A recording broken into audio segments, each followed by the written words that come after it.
皆さんこんにちは。歌舞伎 YouTuber の電脳和風です。今日は京都南座に来てます。実は間違ってずっと感想を話したんですけども、今日カメラで撮っていて、リアルタイムの感想ちゃんと撮れてませんでした。ということで、今日もう夜の部終わったんですけども、まとめてお伝えしたいと思います。まず第1目目、夜の部。これは元禄忠臣蔵戦国屋敷です。仁左衛門さん、圧巻の演技でした。すごく感じたのは、プロジェクトマネージメント、プロジェクトリーダーの方が見たら確実に投げます。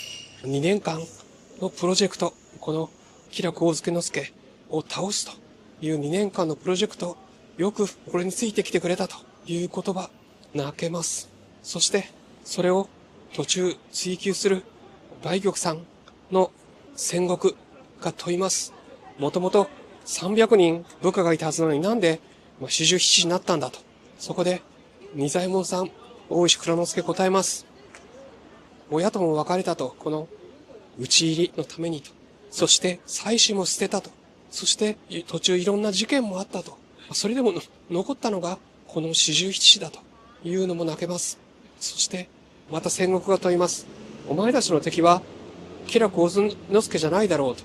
浅野匠の神を切腹させたお上ではないかと。筋違いじゃないかと。いやー、大石答えます。違うんだと。人の情だと。自分たちの殿様が果たせなかったその悔しさを実現するんだと。そのために俺たちは戦ってという風に言います。いやー、本当に仕事で苦しいプロジェクト2年間、苦しんでやっと公開した、またはリリースした、その時の達成感。でも、残されたメンバー限られてるという時になんかしみじみと感動しますという社会人の方も楽しめる大石内蔵助、二左衛門さんでした。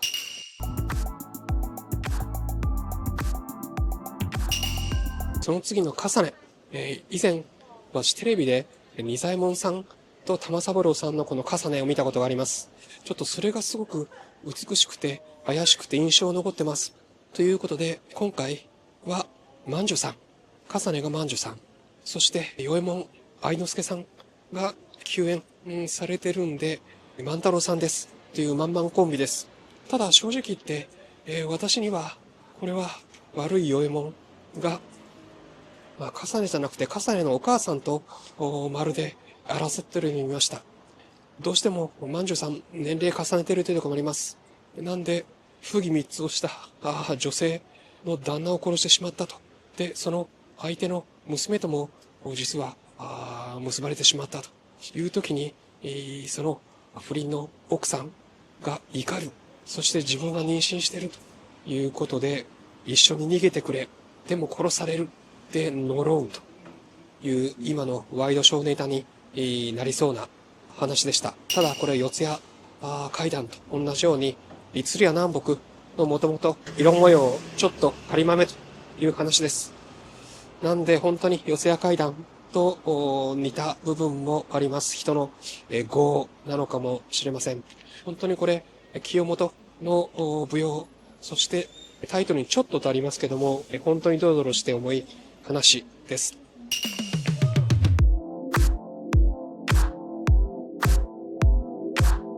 で、次は御所の五郎蔵です。御所の五郎蔵、立川立飛歌舞伎で読みました。今回すごく役者さんが揃ってると思いました。若手中心だが揃ってました。御所の五郎蔵が隼人さん、そして、対する土右衛門が、美之助さんやってました。いやー、この二人、特に美之助さんの悪があるから御所の五郎蔵の隼人さんの狂気が際立つという気がします。そして御所の五郎蔵の恋人のさつきちゃんを和太郎さんがやってます。その和太郎さんが御所の五郎蔵に縁切りをする。そこでだんだん御所の五郎蔵隼人さんが怒りまくる。いやー、椅子を蹴り上げて怒る。その時に怒りが頂点に達する。そこからもう狂気に入っていく。いやー、その隼人さんかっこいいですね。そう、もうウルトラマンのような顔に見えます。そしてそれをかばう欧州ちゃんの吉太郎さん。吉太郎さん、女役やってましたけども、とてもうまかったと思いました。ちょっと意外でした。で、最後は、これは立川歌舞伎の時とは違って、五所の五郎蔵と土右衛門が戦うところで幕入れとなりました。余韻があってよかったと思います。という殺しの物語が2つ続いた重ねと五所の五郎蔵、重苦しい雰囲気になります。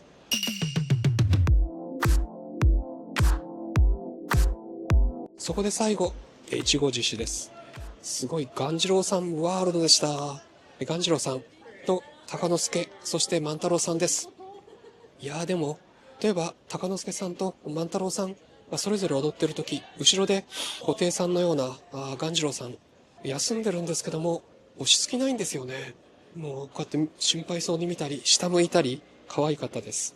もう本当に鴈治郎さんから目が離せませんでした。で、その鴈治郎さんが落ち着きないと見せかけて踊りになると体が切れてました。なんと、一本下駄踊る、タップのように踊る。それも花道まで行く。そして最後は晒し布でみんな大団円を迎えました。花火のように晒し布を使ってました。いやー、さすが関西といえば鴈治郎さんでしょうか。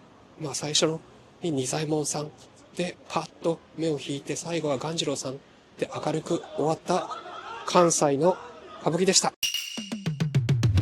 ということで、ぜひ皆さんいいねをよろしくお願いします。チャンネル登録もお願いします。1月の9日ですけども、芸能ピラミドで、歌舞伎1年の振り返りでもゲストを解説されていた織田さん、元国立劇場理事の織田さんの講演会あります。ぜひ、1月の9日木曜日14時から世田谷文学館でやりますので、よろしければお越しください。私も行きます。ということで、12月本当に4演目盛りだくさんでしたけども、南座まで来てよかったです。ぜひまた来年もよろしくお願いします。ということで、歌舞伎 YouTuber の電脳和風でした。それでは今日から失礼します。それではまた。